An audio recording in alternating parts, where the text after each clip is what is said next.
లూకా సువార్త 7వ అధ్యాయం 13వ వచనం. ప్రభు ఆమెను చూచి ఆమె యందు కనికరపడి ఏడవద్దని ఆమెతో చెప్పి దగ్గరికి వచ్చి పాడెను ముట్టగా మోయుచున్న వారు నిలిచిరి. పై వచనం కూడా మనం చదువుదాం, 12వ వచనం కూడా చదువుదాం. ఆయన ఆ ఊరి గవిని యొద్దకు వచ్చినప్పుడు చనిపోయిన ఒకడు వెలుపలికి మోసుకొని పోబడుచుండెను. అతని తల్లికి అతనొక్కడే కుమారుడు, ఆమె విధవరాలు. ఆ ఊరి జనులు అనేకులు ఆమెతో కూడా ఉండిరి. దేనికి స్తోత్రం. దేవుడి ఈ వాక్యం ద్వారా మనతో మాట్లాడును గాక. చెప్దాం, ప్రైజ్ లార్డ్, హల్లెలూయా. యేసు ప్రభు యొక్క ప్రేమ గురించి హృదయపూర్వకంగా పాడినవారు, ఆరాధించిన వారు,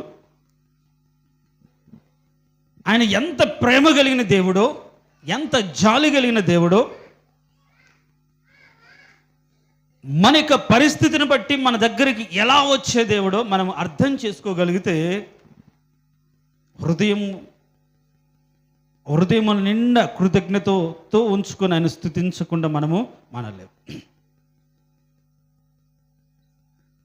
దేవుడు అందరిని చూసే దేవుడు, కానీ కొందరి దగ్గరికి వస్తాడు. వాక్యానుసారంగా మనం చూస్తే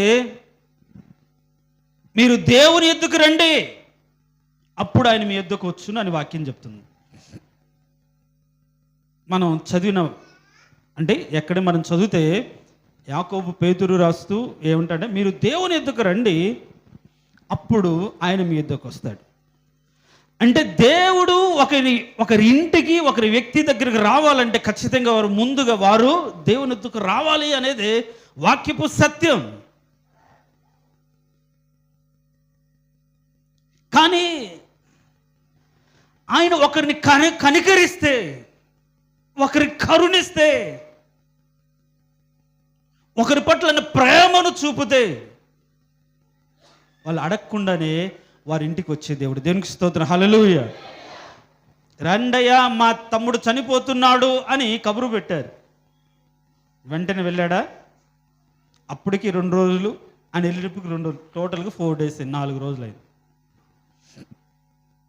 మరి ఈ యొక్క కాంటెక్స్ట్లో కానీ మనం చదువుతా, ఈ అధ్యాయంలో కానీ చదువుతా, ఈ పారాగ్రాఫ్లో మనం చూస్తే ఒక ప్రత్యేకమైన వ్యక్తి విషయంలో ఆయన చూపే ప్రేమ ఎలాంటిది, కరుణ ఎలాంటిది, ఆయన కనికరం ఎలాంటిదో ఈరోజు నేను చెప్పాలనుకుంటున్నాను. ఇక్కడ మనం ప్రస్తావించబడిన వ్యక్తి ఎవరంటే ఒక విధవరాలు. దయచేసి గమనించండి, మీరు ఏమనుకోవద్దు. ఒకవేళ నేను పదే పదే విధవరాలు అనే మాట నేను సంబోధించిన దాన్ని బట్టి మీరు మనసు నొచ్చుకోవాల్సిన అవసరం లేదు. వారి పట్ల దేవుని చిత్తమై ఏమైందో మీరు అర్థం చేసుకుంటే, ఆహా, దేవుని కృప, దేవునికి జాలి, దేవునికి ప్రేమ ఎలాంటిదో మనకు అర్థమవుతుంది. ఆమె యొక్క విధవరాలని, ఆమె స్థితిని చాలా డైరెక్ట్గా, ఆమె యొక్క పరిస్థితి గురించి ఆయన తెలియజేస్తున్నట్టు వాక్యం ఇది. మనం వాక్యానుసారం చూస్తే ఒక వ్యక్తి యొక్క గుణగణాలను, భక్తి శ్రద్ధలను ప్రస్తావించిన సందర్భాలు చాలా ఉంటాయి. నయమాను కుష్ఠురోగి, కానీ ఆయన మహాబలాఢ్యుడు, సైన్యాధిపతి అని ఒక కుష్ఠురోగి అని చెప్తూ అతని బలమేంటో కూడా వాక్యంలో ప్రస్తావించి, పోనీ అతను ఇజ్రాయేలీడా కాదు, సిరియా దేశపు సైన్యాధిపతి. ఒక వ్యక్తిని ప్రస్తావిస్తూ వాళ్ళకు గుణగణాలను, వాళ్ళ ప్రవర్తనను టార్గెట్ చేస్తూ, లేకపోతే ప్రస్తావిస్తూ వారి గురించి పరిచయం చేయబడినటువంటి సందర్భాలు చాలా ఉంటాయి. కానీ ఒకరి యొక్క దీన స్థితిని ప్రస్తావిస్తూ చెప్పబడిన సందర్భాలు చాలా కొద్దిగా ఉంటాయి. ఆ కొద్ది వాటిలో ఒక విధవరాలు గురించి రాయబడిన మాట. ఈ వాక్యంలో దేవుడు ఎందుకని అంత ప్రేమ చూపాడు ఆమె పట్ల, వాక్యానుసారంగా మనం ఎన్నోసార్లు మన విధవరాల పక్షాన మీరు వ్యాజ్యమాడే దేవుడు అని ప్రార్థన చేస్తూ ఉంటాం. మా నాన్న చనిపోయిన తర్వాత కూడా, మా నాన్న 2007లో చనిపోతే మా అమ్మ 2010లో చనిపోయింది. ఈ 3 సంవత్సరాల కాలంలో ఆమె ప్రార్థన చేసేటప్పుడు విధవరాలు అనేది తెలియక ఏం చేస్తుంది, ఈ ఎదవరాలు ప్రార్థన ఆలకించండి. నేను ప్రార్థనలు ఆపి, అమ్మా వెధవరాలు కాదు విధవరాలు, వెధవ అంటాం కాదు.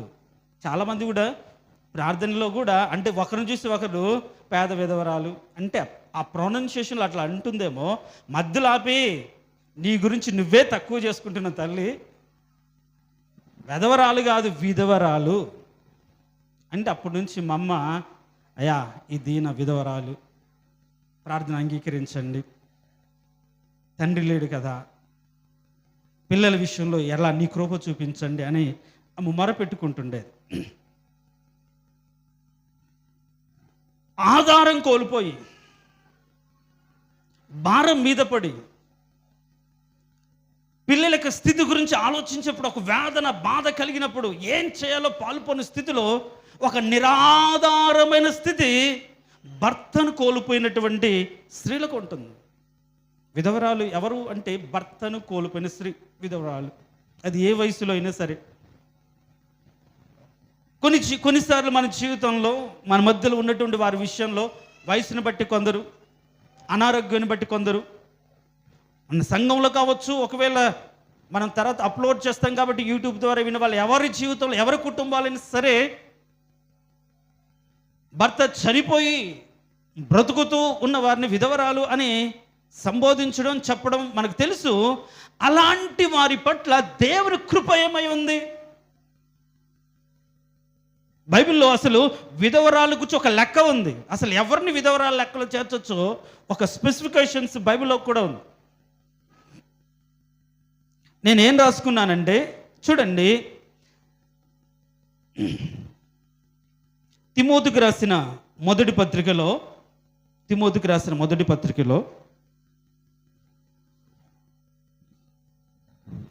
అధ్యాయం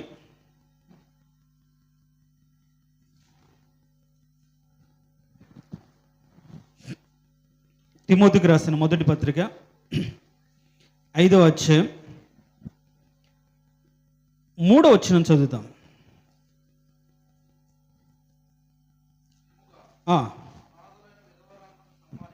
నిజముగా అనాథులైన విధవరాండ్రను సన్మానించుము. ఏ విధవరాలికైనను పిల్లలు కానీ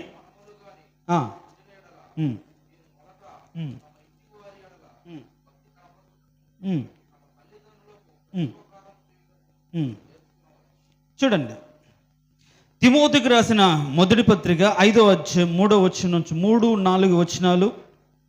తర్వాత అక్కడ చాలా క్లారిటీగా భర్తను కోల్పోయిన స్త్రీల గురించి, లేకపోతే విడోస్ గురించి చాలా క్లియర్గా స్పష్టంగా రాయబడిన మాట ఏంటంటే, ఎవరైనా 3:5-3లో ఏమనుంటుందంటే సన్మానించాలి, వారిని సన్మానించాలి. 5:3లో సన్మానించాలని. తర్వాత ఒకవేళ వారు అప్పటికే భర్త చనిపోయేటప్పటికీ పిల్లలు పెద్దవాళ్ళై వారు ఒక ఉద్యోగంలో ఉంటే, ఈ పిల్లలు తల్లిదండ్రులకు ప్రత్యుపకారం చేయాలి. అప్పటి వరకు భర్త సంపాదన మీద ఆధారపడి పిల్లను పోషించి పిల్లలను ఒక స్థితికి తీసుకొచ్చిన తర్వాత భర్త చనిపోయాడు, భర్త తోడు లేదు కాబట్టి పిల్లలు చేతికి అంది వచ్చిన పిల్లలు పని చేస్తూ పోషించుకోగలిగినటువంటి బాధ్యత, క్యాపబిలిటీ ఉన్నట్టు పిల్లలు తన తల్లిదండ్రుల పట్ల చూడండి ఎలా ఉండాలంటే, తమ తల్లిదండ్రులకు ప్రత్యుపకారం చేయడానికి వాళ్ళు నేర్చుకోవాలి. ఇది దేవుని దృష్టికి అనుకూలమైనది అని రాయబడింది. అంటే పిల్లలు కలిగినటువంటి విధవరాలు ఎవరైతే ఉంటారో అప్పటికి వారు ఒక స్థాయి, ఒక స్థితిలో ఉంటే ఆ పిల్లల చేత ఆమె పోషించబడాలి. అనేది వాక్యంలోనే సత్యం. అయితే దాని కింద చూడండి 5వ వచనంలో, అయితే నిజముగా అనాథైన విధవరాలు ఏకాకి అయ్యుండి దేవుని మీదనే తన నిరీక్షణ ఉంచుకొని విజ్ఞాపనలు ఎందును ప్రార్థనలు ఎందును రేయింబగుల్లో నిలకడగా ఉండును. ఒకవేళ పిల్లలు లేరు, ఉన్నా పోషించట్లేదు, దూరంగా ఉన్నారు. ఈ రోజుల్లో ఎంతమంది తల్లిదండ్రుల పట్ల బాధ్యత కలిగి ప్రవర్తిస్తున్నారు? మనం చూస్తుంటాం కొన్ని రీల్స్లో నిర్దాక్షిణంగా తరిమేసి దూరంగా పెట్టి వాళ్ళ వల్ల నష్టం కలుగుతుందని అనాథ ఆశ్రమంలో చేర్పించేటువంటి కుమారులు కావచ్చు, కుమార్తెలు కావచ్చు ఉన్నటువంటి లోకం ఇది. అయితే ఒకవేళ అలాంటి స్థితిలో ఉంటే, ఇప్పుడు అన్న అనే విధవరాలు, ఆమెకు 84 సంవత్సరాల వయసు ఉండినా భర్తతో కొంతకాలం మాత్రమే కాపురం చేసిన తర్వాత, భర్త చనిపోయిన తర్వాత తన శేష జీవితం అంతా కూడా దాదాపుగా 80 సంవత్సరాలు మందిరములో ఉండి ఇశ్రాయేలు యొక్క విమోచనం కోసం కనిపెట్టినట్లుగా మనం లూకాసు వార్తలో చదువుతాం. రేయింబగల్లో దేవుని ప్రజలకు విడుదల కోసం, వాళ్ళ బాగోగు కోసం, వాళ్ళకు ఆదరణ కోసం, పరిశుద్ధాత్మ సన్నిధి కోసం, రక్షకుడు పుడతాడని ఆత్మచేత ఆమె ప్రేరేపించబడిన స్త్రీగా ఉండి ఆ ఆదరణ కోసం కనిపెట్టినట్లుగా మనం చూస్తాం. అందుకని ఇక్కడ రాయబడిన మాటలో ఏమని రాయబడిందంటే, ఒకవేళ అనాథ అంటే ఏ నాథ, ఎవరు చూడలేని వారు ఎవరైనా ఉంటే వారు ఎవరి మీద ఉంచుకోవాలంటే దేవుని యందు నిరీక్షణ ఉంచుకొని. అందుకని బైబిల్లో అనేకమైన మాటలు, పాత నిబంధనలు కావచ్చు, క్రొత్త నిబంధనలు కావచ్చు, భర్త తోడు లేనటువంటి వారి పక్షాన దేవుడు తోడుగా ఉండి కార్యాలు జరిగించిన సందర్భాలు, భర్త వెళ్ళగొట్టిన సందర్భాల్లో దేవుడు తోడుకున్న సందర్భాలు కూడా మనం బైబిల్లో చదువుతాం. హాగరును ఒట్టి నీటి తిత్తినిచ్చి, అన్నం ఆ రోజుకు లేకుండా కొన్ని రొట్టెలు ఇచ్చి నిర్దాక్షిణ్యంగా అబ్రహాము పంపివేశాడు. అబ్రహాముకు దేవుడు తెలియదా? దేవుడు తెలుసు. దేవుడు మాట్లాడుతూనే వచ్చాడు, దేవుడు పిలుస్తూనే వచ్చాడు. కానీ తన భార్య మాట విని కుమారుణ్ణి ఇచ్చి తండ్రిగా చేసినటువంటి భార్యను ఏం చేశాడంటే నిర్దాక్షిణంగా వదిలిపెట్టేశాడు, ఒక అరేబియా ఎడారిలో వదిలిపెట్టేశాడు. ఇప్పుడు దేవుడు ఆమె పక్షాన రాలేదా? దిగి వచ్చి మాట్లాడి ఆ కుటుంబాన్ని గొప్ప సంతానంగా మార్చలేదా? మార్చాడు. కరువులో దేశమందు ఎంతో మంది ఉన్నా సరే, ఎంతోమంది ఆస్తి ఉన్న వాళ్ళు ఉన్నారు, డబ్బున్న వాళ్ళు, కరువును పోషించుకోవడానికి కావాలటువంటి అన్నీ ఉన్నా సరే ఏలియాని ఎవరి దగ్గరికి పంపించాడు? ఒక విధవరాల దగ్గరికి పంపించాడు. కారణం ఏంటంటే వారి పట్ల ఒక ప్రత్యేకమైన శ్రద్ధ ఉంది. ఎందుకంటే విధవరాలిని సన్మానించాలని వాక్యంలో ఉంది. దేనికి స్తోత్రం, హల్లెలూయా. అంటే వారిని గౌరవించాలి, వాళ్ళు సన్మానించాలి, వారి అవసరత తీర్చాలి. అందుకని ఒకవేళ సంఘములు ఎవరైనా ఉంటే పౌలు చెప్తాడు, వారి మీద ఎలాంటి భారం మోపకూడదు, సంఘము ద్వారా వారికి సహాయము చేయాలి. అంటే దేవుడు వారి విషయంలో ఒక ప్రత్యేకమైన శ్రద్ధ కలిగి ఒక విధానాలు ఏర్పరిచి ఆయన వరకు తోడుగా ఉండి వారి పక్షాన నిలబడి తీర్పు తెచ్చి వారి అవసరత తీర్చే విధంగా అంత మాత్రమే కాదు, సంఘాన్ని కూడా భర్త వదిలేసిన ఒక స్త్రీతో పోల్చినట్లుగా కూడా మనం చూస్తాం. ఇదేంటయ్యా, దీనికి వాక్యాధారం ఉందా అని మనం కానీ గమనిస్తే, ఇక్కడ మిమ్మల్ని చూడండి, యెషయా గ్రంథం 54వ అధ్యాయం, యెషయా గ్రంథం 54వ అధ్యాయం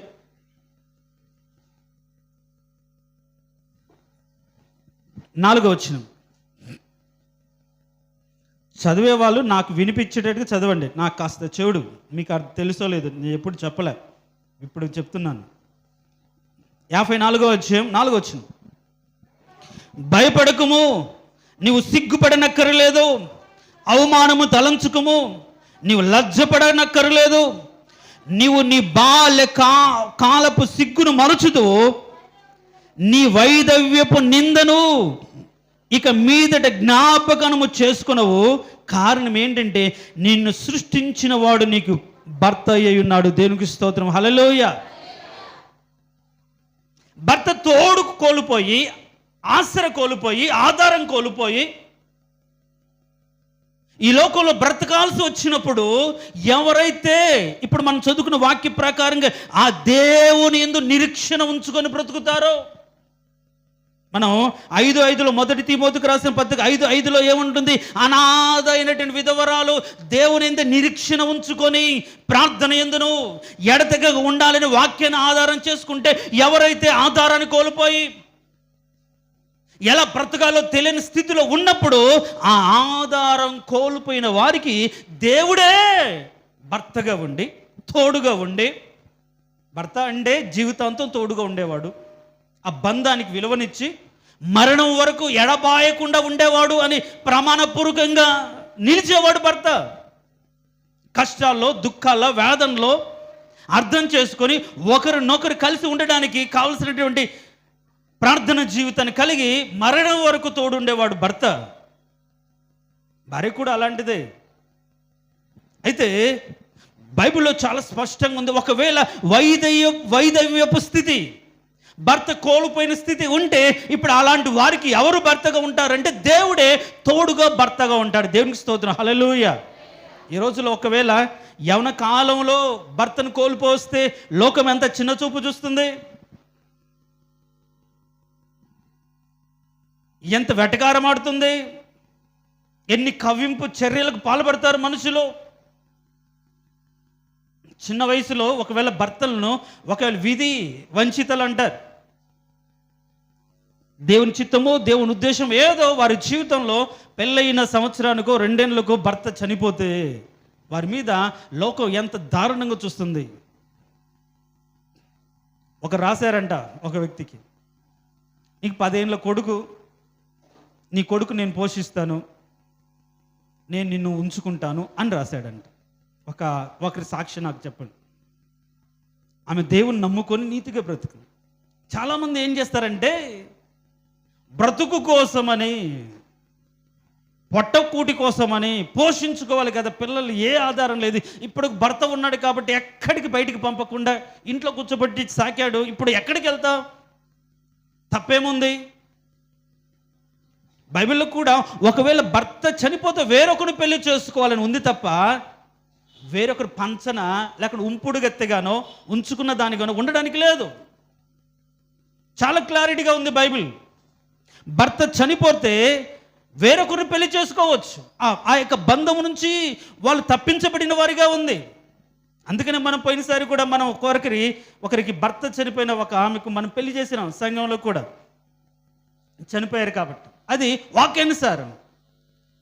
సంఘం విషయంలో కూడా మనము ప్రాచీన పురుషుని అంటే పాపముతో నిండి, శాపముతో నిండి, దుర్మార్గంతో నిండినటువంటి పురుషునితో కొంతకాలం బ్రతికిన తర్వాత పాపముల చేత, అపరాధముల చేత ఆ ప్రాచీన పురుషుని చంపివేసి, లేకుంటే అతను అంటే వాళ్ళని ముంచివేసి, లేకుంటే అతన్ని తీసివేసుకొని అతన్ని పోగొట్టుకొని ఇప్పుడు నూతన జీవం పొందిన వ్యక్తిగా మార్చబడిన తర్వాత వాక్యంలో కూడా ఏమని ఉంటుందంటే క్రీస్తు అని వేరొక పురుషుని చేరుటకు రాయబడి ఉంటుంది.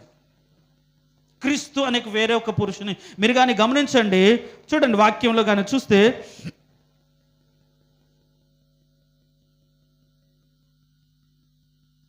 రోమీలకు రాసిన పత్రిక 7వ అధ్యాయం, రోమీలకు రాసిన పత్రిక 7వ అధ్యాయం 4వ వచనం, భర్త గల స్త్రీ భర్త బ్రతికున్నంత వరకే ధర్మశాస్త్రం వలన అతనికి బద్ధురాలు, కానీ భర్త చనిపోయిన ఎడల భర్త విషయమైన ధర్మశాస్త్రము నుండి ఆమె విడుదల పొందెను. కాబట్టి భర్త బ్రతికుండగా ఆమె వేరొకను పురుషుని చేరిన ఎడల వ్యభిచారిని అగును, కానీ భర్త చనిపోయిన ఎడల ఆమె ధర్మశాస్త్రం నుండి విడుదల పొందిన గనుక వేరొక పురుషుని వివాహము చేసుకొనినను వ్యభిచారిణి కాకపోవును. కావున నా సహోదరులారా, మనము దేవుని కొరకు ఫలమును ఫలించినట్లు మృతుల్లో నుండి లేపబడే క్రీస్తును వేరొకను చేరుటకై మీరును ఆయన శరీరము ద్వారా ధర్మశాస్త్రం విషయమై మృతులై తిరి అని రాయబడింది. దేవునికి స్తోత్రం, హల్లెలూయా. సంఘానికి దేవుడు ఏ విధంగా మారుస్తున్నాడంటే, మీరు అంటే సంఘంలోని ఏ విశ్వాస అయినా సరే భర్తను కోల్పోయిన స్త్రీతో దేవుడు పోలుస్తూ చెప్తున్న మాటను మీరు గమనించండి. మీరు ఒకప్పుడు భర్తను కలిగి ఉన్నారు. ఆ భర్త ఎవరు అంటే పాపము, శాపము, పాపిష్టి లోకము, చెడు స్వభావం అనే భర్తను కలిగి ఉన్నారు. అయితే ఇప్పుడు ఆ భర్తను కోల్పోయారు. ఆ పాపం అనే స్థితిని, పాపం అనే ప్రాచీన పురుషుని, ప్రాచీన స్వభావాన్ని మీరు వదిలేశారు. ఇప్పుడు వదిలేసిన మీరు, చంపుకున్న మీరు, లేకుండా చనిపోయిన ఆ స్థితి నుంచి విడుదల పొందిన మీరు వేరొక పురుషుని అంటే క్రీస్తును చేరడానికి దేవుడు మీకు అవకాశం ఇచ్చాడు. అందుకనే ఆయన ఇందాక మనం చదివిన వచనంలో, ఈ లోక సంబంధంగా ఎవరైనా భర్తను కోల్పోతే అలాంటి వారిని ఆదరించడానికి ఆయనే నీ సృష్టికర్త నీకు భర్తగా ఉండి నీ బాధ్యతను నెరవేరుస్తాడు అని రాయబడింది. లోక సంబంధంకు కూడా, శారీరక సంబంధంగా ఎవరైనా సరే భర్తలు చనిపోతే పెళ్లి చేసుకోవచ్చు, తప్పులేదు.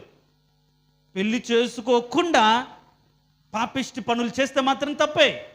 వాళ్ళు వ్యభిచార క్రియలు చేసిన వాళ్ళతో సమానం. అలాంటి వాళ్ళు, అది పరిస్థితి ఎలాంటిది కావచ్చు, కుటుంబ పరిస్థితి ఎలాంటిదైనా కావచ్చు, తప్పదు అని అనిపించవచ్చు. నీతిగా బ్రతుకో, దేవుని మీద ఆధారపడు. అందుకని అంటాడు, అనాథైన విధవరాలు ఎవరైనా సరే దేవుని యందు నిరీక్షణ ఉంచుకుంటే వారిని పోషించే దేవుడు, వారిని కాపాడే దేవుడు, వారిని ఆదరించే దేవుడు, వారి పట్ల ఆయనే బాధ్యత తీసుకొని భర్తగా వారి పక్షాన నిలబడి వారి అవసరతలన్నీ తీర్చే దేవుడు. కాబట్టి ఈరోజు భర్త వదిలేశాడని ఇంకొకరిని, భార్య వదిలేసిందని ఇంకొక దాన్ని కట్టుకోవడమో లేకపోతే పాపంతో ఉండడమో కరెక్ట్ కాదు. శిక్షకు లోనైన స్థితి. విధి రాత బట్టి ఒకవేళ ఆధారం కోల్పోయి, ఆసరా కోల్పోయిన వారి విషయంలో దేవుడు ఒక ప్రత్యేకమైన శ్రద్ధ కలిగి ఉన్నాడు. అదేంటంటే ఆయనే ఆధారం. దేవునికి స్తోత్రం, హల్లెలూయా. ఆయన భర్తగా ఉంటాడు, ఆ కుటుంబానికి యజమానుడిగా ఉంటారు. ఎవరైతే ఆ నిరీక్షణ ఉంచుకుంటారో వాళ్ళ పిల్లల విషయంలో, పెంచే విషయంలో జాగ్రత్త కలిగి ఉండాలి. ఇప్పుడు ఈ విధవరాల గురించి కానీ మనం మాట్లాడితే, వాళ్ళు రెట్టింపు సన్మానానికి పాత్రులు అని రాయబడింది. అంత మాత్రము కాకుండా మీరు కానీ అపోస్తలుడు పౌలు కొరింథీయులకు రాసిన మొదటి పత్రిక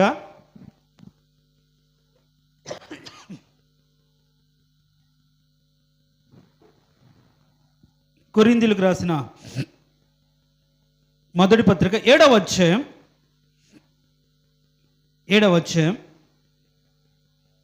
39వ వచనం. 7వ అధ్యాయం 39వ వచనం.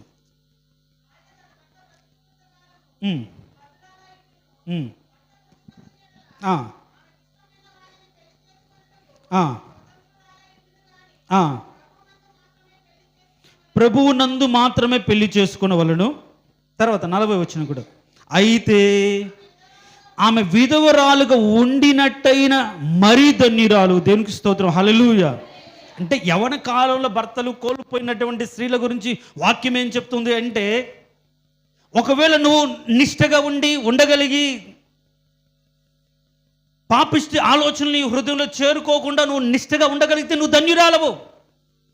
అందుకనే ఈ తిమోతికి రాసిన పత్రిక మొదటి 5వ వచనంలో ఏముంటుందంటే, ఈ అంటే యవనస్తులైనటువంటి విధవరాండ్రు అక్కడ మాటలు ఇక్కడ మాటలు అక్కడ చెప్పుకుంటూ తమకు జీవితాన్ని నాశనం చేసుకుంటారు. అలా ఉండకూడదు అని హెచ్చరిస్తాడు. అలా ఉండకూడదని హెచ్చరిస్తూ, అలా ఎవరైతే భర్తలు కోల్పోయిన వారి విషయంలో ఎవరిని విధవరాండ్రు లెక్కలో చేర్చాలని అక్కడ రాయబడింది అంటే, చూడండి 5వ వచనం, 5:16 అనుకుంటాను. 5:16 5వ అధ్యాయం తిమోతికి రాసిన మొదటి పత్రిక 5వ అధ్యాయం 16వ వచనం. విశ్వాసురాలైన ఏ స్త్రీ ఇంటనైనను విధవరాండ్రుండిన ఎడల అక్కడ మోపకూడదని, తర్వాత పైన 5:5 అనుకుంటా లెక్క అనేది ఒకటి.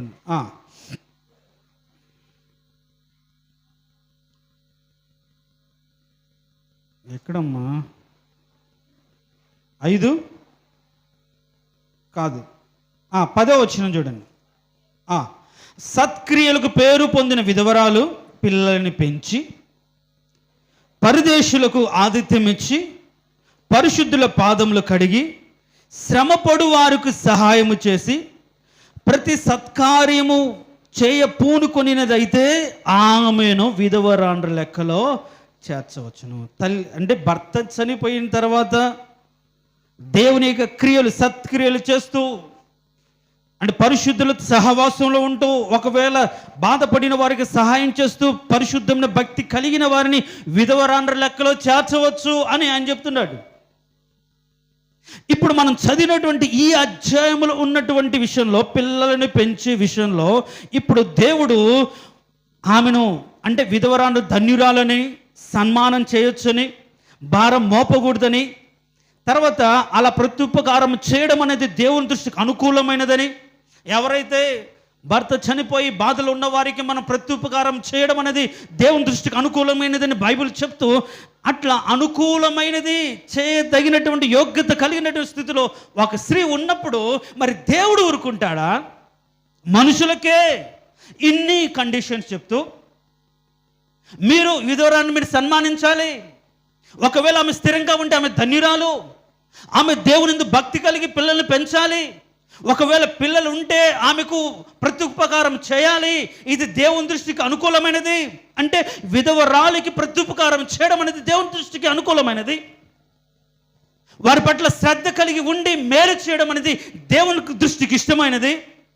వారి అవసరతలు తీర్చడం అనేది దేవుని దృష్టికి ఘనమైనది. అంత మాత్రం కాకుండా సంఘంలో వారి మీద భారం మోపకుండా వారి అవసరతలు తీర్చాలి సంఘం అనేది దేవుడు చెప్పే ఒక సూచన, హెచ్చరిక. అలాంటి ఒక ప్రత్యేకమైనటువంటి ఆలోచన భర్తను కోల్పోయిన స్త్రీ విషయంలో దేవుడు కలిగి ఉన్నాడు. అలాంటి స్త్రీ ఇప్పుడు మనం చదివినటువంటి ఈ అధ్యాయంలో ఉంది. ఏ అధ్యాయం అది? లూకా సువార్త 7వ అధ్యాయము 13వ వచనం. ఆమె విధవరాలు అనే విషయంలో విధవరాలి పట్ల దేవుడు ఎలాంటి కృపా కనికరం కలిగి ఉంటాడో, వారి జీవితాన్ని ఏ విధంగా వారి విషయంలో ఏ విధంగా దేవుడు జాలి చూపుతాడో అని చెప్పడానికి వాక్యమే సంఘానికి, సమాజానికి విధవరాన్ల గురించి ఏ విధంగా ఉండాలో తెలియజేసినప్పుడు, మరి వారిని పోషించే దేవుడు, వారికి భర్తగా ఉంటానని చెప్పిన దేవుడు మరి ఎంత ప్రేమ చూపిస్తాడు. ఇప్పుడు మనం చదివిన ఈ 7వ అధ్యాయంలో 2 రకాలైనటువంటి సందర్భాలు ఉంటాయి. ఈ 7వ అధ్యాయంలో 2 రకాలైన సందర్భాలు. ఒక వ్యక్తి ఏమో శతాధిపతి, ఒక వ్యక్తి శతాధిపతి అంటే 100 మంది మీద అధిపతి. శతము అంటే 100, శతాధిపతి అంటే 100 మంది మీద అధిపతి అని అర్థం. అంటే 100 మంది తనకు దాసులు ఉన్నారు. ఈ దాసులలో ఒకడు ప్రియమైనటువంటి ఒక దాసుడు రోగి అయ్యాడు. ఇంకా డబ్బు ఉంది, ధనం ఉంది, ఏదైనా చేయగలని యోగ్యత ఉంది. అయితే యేసుక్రీస్తు గురించి విన్నాడు. యేసుక్రీస్తు దగ్గర విన్నప్పుడు తన దాసుడు గురించి చెప్పడానికి తనతో ఉన్నటువంటి పెద్దలలో కొందరిని అక్కడికి పంపించినట్టుగా మనం చూస్తాం.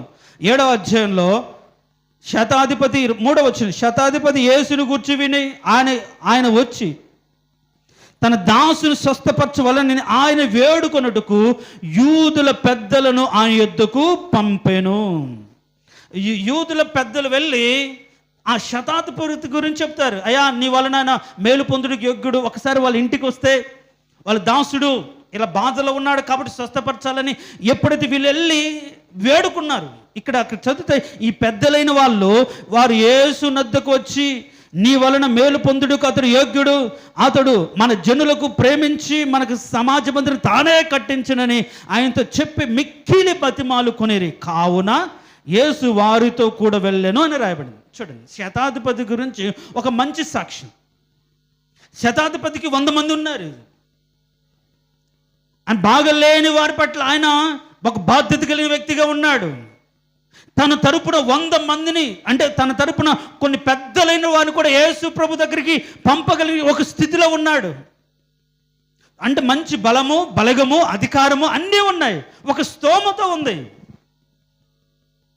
అలా స్తోమత ఉండి కొంచెం పెద్దలను వేడుకొని, అయ్యా ఈయన గురించి వెళ్ళి యేసు ప్రభుకి చెప్పండి అయ్యా, ఆయన వచ్చి స్వస్థపరుస్తాడేమో అని తనకు ప్రియమైనటువంటి ఒక దాసుడు రోగిగా ఉంటే ఆ వ్యక్తి గురించి తన పెద్దలను ప్రోత్సహిస్తే, ఈ పెద్దలంతా వెళ్ళి ఈ శతాధిపతి గురించి చెప్తే,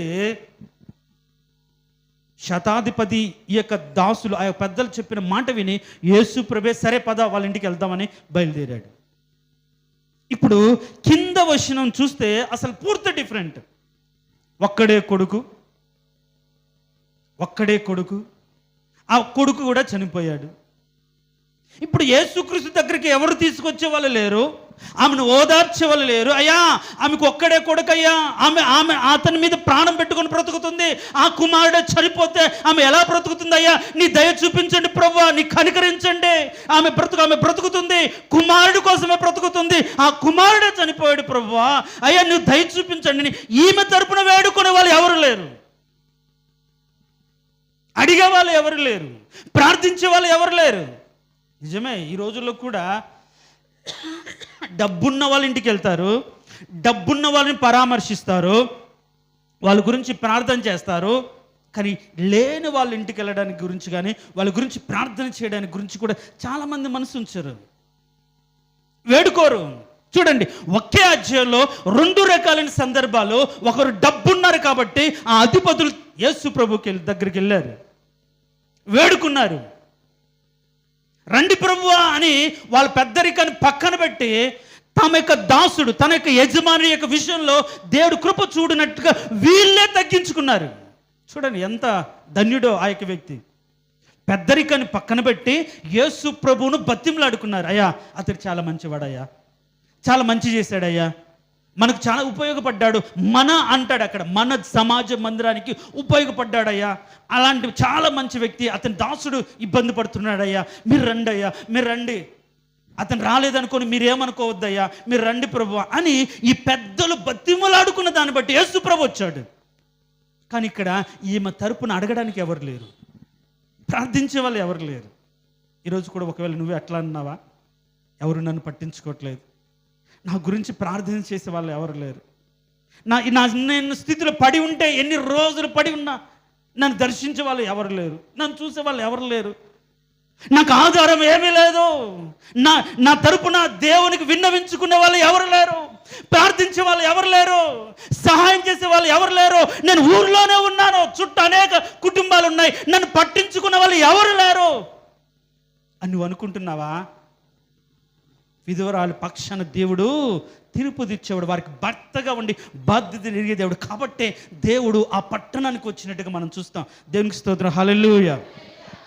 చూడండి, అడగలేదు, నన్ను పిలిస్తే నేను వస్తానంటే దేవుడు, మీరు ఆయన యొద్దకు రండి, నేను ఆయన యొద్దకు వస్తాను, మీ యొద్దకు వస్తానని చెప్పిన వాక్యము ఇప్పుడు ఈమె స్థితిలో, ఇప్పుడు ఆ పై వచనాలను చూస్తే అనేక పెద్దలు వెళ్ళి అయ్యా మా దాసుని దగ్గరికి రండి అని అడిగినారు, పిలిచారు కాబట్టి ఆయన ప్రయాణం అయ్యాడు. కానీ ఈమె గురించి అడగడానికి కానీ చెప్పడానికి కానీ ఈమె స్థితి గురించి తెలియజేసే వాళ్ళు ఎవరూ లేరు. కానీ దేవుడు మన బాధను చూసే దేవుడు. దేవునికి స్తోత్రం, హల్లెలూయా. మన కన్నీటిని చూసే దేవుడు, నీ దుఃఖాన్ని చూసే దేవుడు.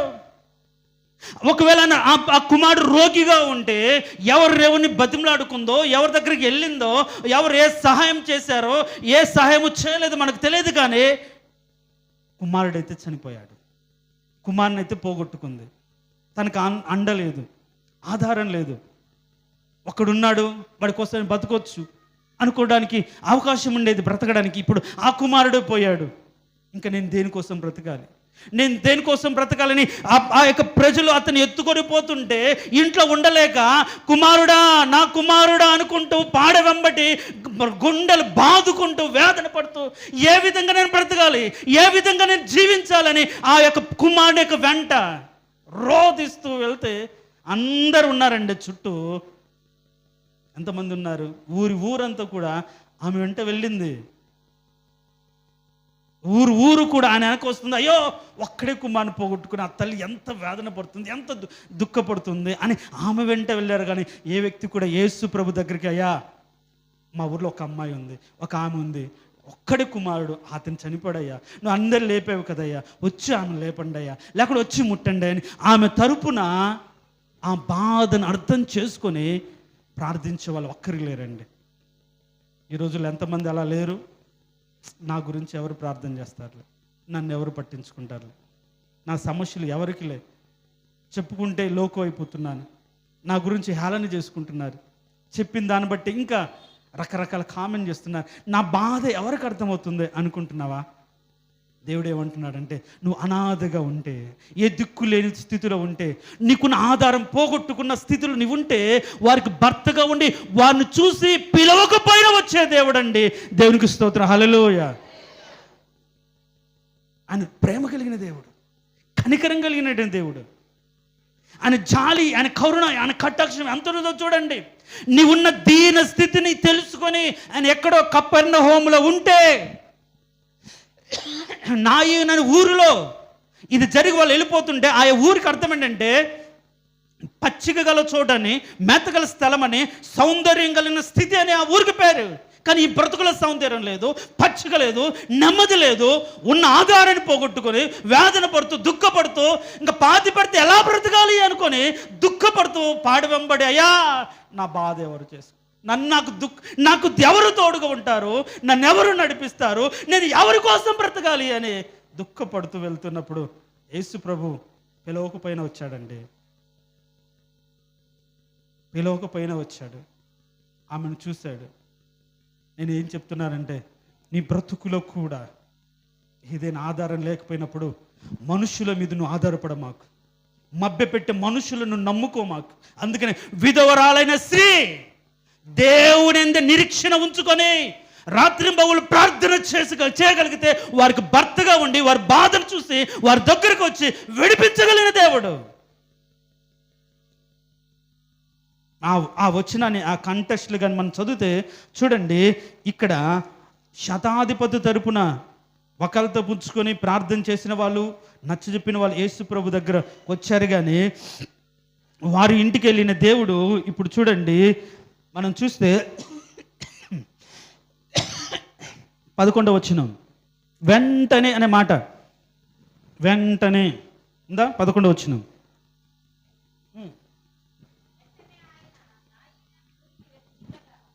చూడు, వెంటనే అనే మాటని ఎలా అర్థం చేసుకోవచ్చు? వెంటనే అంటే ఆ ఇన్సిడెంట్ జరిగిన వెంటనే, అతను దాసుడు స్వస్థపరచబడిన వెంటనే అని అంటాడు. ఏ గడియలో 1 గంటకు చెప్పాడు, 1 గంటకు బ్రతికాడు, ఇంకొక కంటెక్స్ట్లో ఉంటుంది, ఇంకొక అధ్యాయం ఉంటుంది. వెంటనే జరిగిపోయింది. ఇప్పుడు వెంటనే ఉండలేకపోయాడు. నేను పిలిచిన వారి ఇంటికి వెళ్ళాను, వాళ్ళు ప్రార్థన చేశారు కాబట్టి వాళ్ళ జీవితాన్ని స్వస్థపరిచాను, లేపాను. అయ్యో పిలవలేని స్థితిలో, వేదన స్థితిలో, కృంగిపోయిన స్థితిలో, ఎవరు ఆధారం లేని స్థితిలో అల్లాడిపోతున్న కుటుంబానికి నేను వెళ్ళాలని వెంటనే వచ్చిన దేవుడు అండి. ఒక్క నిమిషం కూడా ఆలోచించలేదు. నువ్వు మనస్ఫూర్తిగా నీ ఏడుపు, నీ బాధ నిజంగా దేవుని మీద ఉంచుకోగలిగితే ఒక్క క్షణం కూడా ఆలస్యం చేసే దేవుడు కాదు.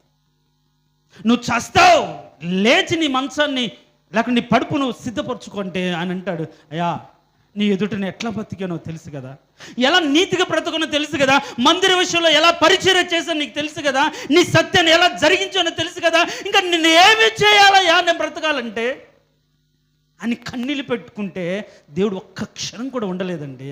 వెంటనే ప్రవక్తను పంపించి నీకు 15 సంవత్సరాల ఆయుష్ కలిగిస్తుంది. ఆయన విధవరాల పక్షాన వ్యాజ్యమాడే దేవుడు, తోడుగుండే దేవుడు. ఆమె ఆ ఊరిలో ఎంతమంది ఉన్నా తెలియదు, ఆమె ఒక విధవరాలు, భర్తను కోల్పోయి, ఉన్న కొడుకును కూడా కోల్పోయి, ఆధారాన్ని కోల్పోయి, నిరాశలో, నిస్పృహలో, పాడ వెంట అక్కడి నుంచి బయటికి వెళ్ళిపోతూ ఉంటే, ఊరు నుంచి బయటికి తీసుకెళ్ళి పడయాలు వెళ్తూ ఉంటే, ఆ పాడ వెంట పరిగెత్తుకుంటూ రోదన చేస్తున్న స్త్రీ విషయం దేవుడికి తెలుసు. కాబట్టి కపెర్నహూములో అక్కడ జరిగిన వెంటనే ఎక్కడికి వచ్చాడు? నాయనని ఊరికి వచ్చాడు. వెంటనే ప్రతిస్పందించే దేవుడు. ఈ రోజుల్లో వెంటనే రారు, అడిగితే ఫోన్ చేసిన ఒక గంటకు వచ్చే వాళ్ళు కొందరు ఉంటారు, ఒక రోజు తర్వాత కొందరు ఉంటారు. వీళ్ళు ఇంతలే ఫోన్ చేస్తుంటారు అని మన బాధను అర్థం చేసుకోకుండా, నాకు చాలా సమస్యలు ఉన్నాయి, చాలా ఇబ్బందులు ఉన్నాయి, లేకుంటే నాకు పరిస్థితి రాలేని పరిస్థితులు ఉన్నానని చెప్పి రాకుండా ఉండే వాళ్ళు ఉన్నారు. వాళ్ళు వెళ్తే ఏదో అవసరం నేనాడ తీర్చాలి ప్రద్దస్తం అనే వాళ్ళు ఉంటారు. కానీ దేవుడు మాత్రం వెంటనే నాయనని ఊరికి వచ్చాడు. కారణం ఏంటో తెలుసా? ఆ ఊర్లో ఒక విధవరాలు సమస్తం పోగొట్టుకొని దుఃఖంతో వేదనతో పెంచాలి అని పెంచిన కొడుకును పోగొట్టుకుంది. ఉండలేకపోయాడండి దేవుడు. వెంటనే ఆ ఊరికి వచ్చాడు. ఇప్పుడు మనం చదివిన అధ్యాయంలో మనం చూస్తే వెంటనే ఆ ఊరికి వెళ్ళుచుండగా ఇప్పుడు దేవుడికి తెలుసు. అక్కడ చూడండి, ఊరి గవని ఎదుకు వచ్చినప్పుడు చనిపోయిన ఒకడు వెలుపలికి మోసుకొని పోబడుచుండెను. ఊర్లో నుంచి బయటికి తీసుకెళ్ళిపోతున్నాడు. చూడండి, అక్కడ అతని తల్లికి అతను ఒక్కడే కుమారుడు, ఆమె విధవరాలు. ఆ ఊరి జనులు అనేకులు ఆమెతో ఉండిరి. అప్పుడు ప్రభు ఆమెను చూచి ఆమె యందు కనికరపడి ఏడవద్దని ఆమెతో చెప్పి దగ్గరకు వచ్చి పాడెను ముట్టెను. దేవునికి స్తోత్రం, హల్లెలూయా. ఎంత జాలి! దుఃఖంలో ఉన్న వారిని ఆయన చూసి నిర్లక్ష్య పెట్టడండి. అందుకనే 51వ అధ్యాయంలో ఒక మాట ఉంటుంది చూడండి. కీర్తన గ్రంథం 51వ అధ్యాయం, కీర్తన గ్రంథం 51వ అధ్యాయం. ఆయన ముఖం దాచుకుని దేవుడు కాదు అని, ఆయన 51వ అధ్యాయం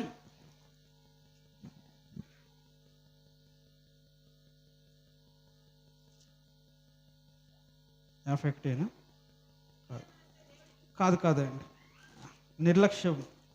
అలక్ష్యం చేయడం అనే మాట ఉంటుంది.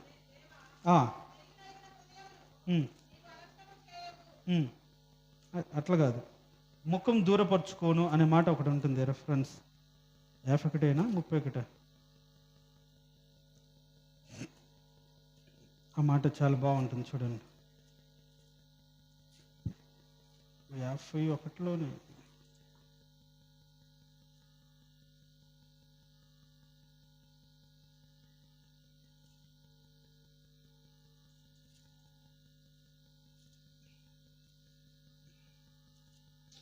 రెఫరెన్స్ గుర్తులేదు అనుకుంటా, మర్చిపోయి. ఇక్కడ అంటే నలిగి ఆయన మొరపెడుతున్న వారికి నేను ఆయన అలక్ష్యం చేయను అనే మాట అక్కడ ఉంటుంది. అలక్ష్యం చేయను అనే మాట ఉంటుంది. అంటే మనం దిగులు, బాధ, వేదన, దుఃఖంతో దేవుని సన్నిధికి వస్తే దేవుడు మాత్రం అలక్ష్యం చేయడు అనే మాట మనం చూస్తాం. ఇప్పుడు చూడండి, ప్రభువు ఆమెను చూచి ఆమె మీద కనికరపడి ఏడవద్దని ఆమెతో చెప్పి దగ్గరకు వచ్చి పాడెను ముట్టగా మోచిన వారు నిలిచిరి. చూడండి, ప్రభు దగ్గరికి వచ్చాడు. ఎవరి దగ్గరికి వచ్చాడు? ఒక విధవరాల దగ్గరికి వచ్చాడు. ఆమె స్థితిని మార్చడానికి వచ్చాడు. ఆమె జీవితంలో తిరిగి సంతోషాన్ని ఇవ్వడానికి వచ్చాడు. పోగొట్టుకున్న ఆనందాన్ని తిరిగి ఇవ్వడానికి వచ్చాడు. కాబట్టి మనం నమ్మిన దేవుడు మన ఒంటరిగా దిగులుతో, దుఃఖంతో, వేదనతో కృంగిపోతూ ఉంటే అలానే చూసే దేవుడు కాదు, నీ ఎద్దుకు వచ్చే దేవుడు.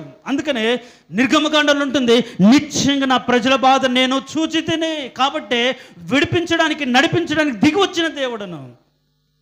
కపెర్నహూములో దేవుడికి అర్థమైతే వెంటనే పరుగున ఆమె దగ్గరికి వచ్చాడండి. కారణం ఏంటంటే విధవారి పక్షాన ఉండే దేవుడు, అనాథగా ఏ ఆధారం లేని పక్షాన ఉండే దేవుడు. చూస్తూ ఊరుకుండలేకపోయాడు. మనుషులైతే కఠినపరుచుకుంటారు, కానీ ఆయన వచ్చి ఏడవద్దని చెప్పి, ఈ రోజుల్లో చెప్పడం చాలా ఈజీ, కానీ ఆ బాధను పోగొట్టలేరుగా, ఆ దుఃఖాన్ని పోగొట్టలేరుగా. ఇందాక ఉదయం బెంజమిన్ అల్లాడిపోతున్నాడు, ఏడుస్తున్నాడు. ఏడవద్దని చెప్తాం, తట్టుకో అని చెప్తాం, ఓర్చుకో అని చెప్తాం, ఇంజక్షన్ వేసారు కాస్త అయితే ఉపశమనం జరుగుతుంది చెప్తాం, అంతేగాని ఓం చుప్ అనగానే పోదుగా. చెప్పగలిగిన మాటలు చెప్తాం, కానీ తీసివేయగలిగిన దేవుడే.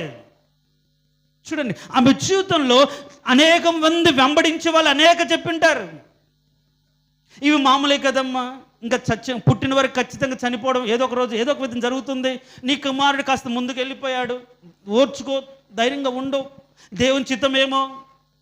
ఇట్లా రకరకాల ఎన్ని మాటలు చెప్పినా ఆమె జీవితానికి ఏదైనా ఆశ్రయం ఉంటుందా, ధైర్యం ఉంటుందా, ఆనందం ఉంటుందా? ఇది ఉండదుగా. కానీ దేవుడు చెప్తే మాత్రం ఖచ్చితంగా ఆయన చేస్తాడు. దానికి సమాధానం, ఓదార్పు దేవుడు ఇస్తాడు. దేవునికి స్తోత్రం, హల్లెలూయా. ఇప్పుడు చెప్పి పాడెను ముట్టి చనిపోయిన వాడిని దేవుడు లేపాడు. అంటే మన జీవితంలో ఏదైతే పోగొట్టుకున్నామో, ఇంక ఇది రాదు అని వెంటబడి ఎలా అని దుఃఖంతో కృంగిపోతున్నామో, వాటన్నిటిని దేవుడు తిరిగి ఇవ్వగలిగినటువంటి దేవుడు. దేవునికి స్తోత్రం, హల్లెలూయా. మన జీవితంలో సంతోషాన్ని తిరిగి ఇవ్వగలిగిన దేవుడు, పోగొట్టుకున్న ఆనందాన్ని ఇవ్వగలిగిన దేవుడు. అందుకనే యోవేలు గ్రంథంలో ఏముంటుందంటే, సంవత్సరాలు తినివేసిన పంట తిరిగి మీకు ఇస్తాను, పోగొట్టుకున్న ఆనందం తిరిగిస్తాను. ఈ లోకంలో ఏదైనా తిరిగి ఇవ్వగలడానికి సమర్థుడైన వ్యక్తి ఎవరంటే ఆయన మనం నమ్మినటువంటి ప్రభు ఒక్కడే, యేసు ఒక్కడే. బాధను చూసి మనుషులు వస్తారు కానీ తీర్చలేరు, కానీ ఆయన వస్తే మాత్రం మన బాధ అంతా పోతుంది, మన దుఃఖం అంతా పోతుంది.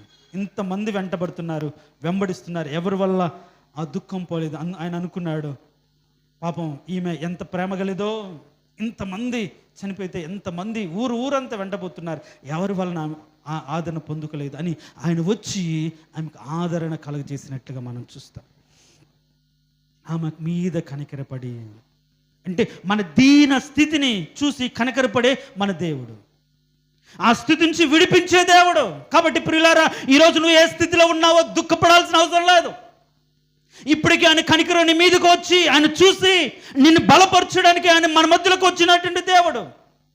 ఖచ్చితంగా విధవరాల విషయంలో ఆయన వచ్చి నెమ్మదినిచ్చినట్టుగా నీ బ్రతుకులో కూడా వచ్చి నువ్వు కోరుకున్న నెమ్మది దేవుడు దయచేస్తాడు. నమ్ము. ఈరోజు ఎవరు లేరు అని, ఎవరు ఏం చేయలేరని మనం దుఃఖపడాల్సిన అవసరం లేదు. ఆయన చూస్తే చాలు.